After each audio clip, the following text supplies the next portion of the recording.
ડેમમાં ગત વર્ષની સરખામણીએ 32% ઓછું પાણી. સ્ત્રાવ ક્ષેત્રમાં વરસાદ નહીં પડતા ડેમમાં પાણીની આવક નહીવત.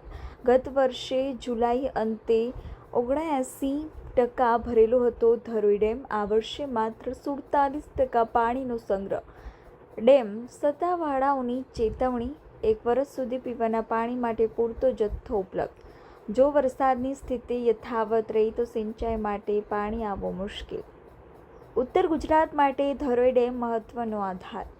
8 મોટા શહેરો સહિત 900 થી વધુ ગામોને પીવાનું પાણી. ડાભા અને જમણા કાંઠાની નહેરો મારફતે અપાય છે સિંચાઈનું પાણી. ધરોઈમાં પાણી ઘટ્યું, ખેડૂતોની ચિંતા વધી. વરસાદ નહીં પડે તો પીવાનું પાણી તો મળશે, પરંતુ સિંચાઈનું શું?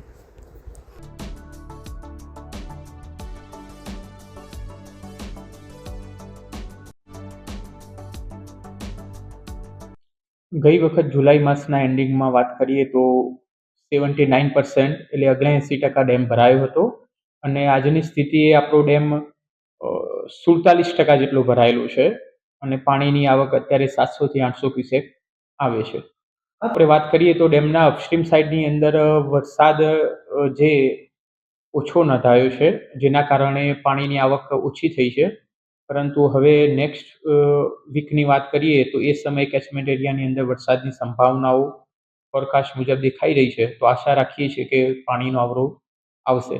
સ્થિતિ મુજબ આપણે વાત કરીએ તો આવનારા 1 વર્ષ સુધી પીવાના પાણીની અંદર કોઈ તકલીફ પડશે નહીં, પરંતુ આપણને સિંચાઈના પાણી જો આમના ડેમ અન્ય કોઈ આવક ના થાય તો સિંચાઈ માટે પાણી આપવું માટે એક પાણ જેવું પાણ આપી શકીએ આપણે બીજા વૈકલ્પિક વ્યવસ્થા કરી.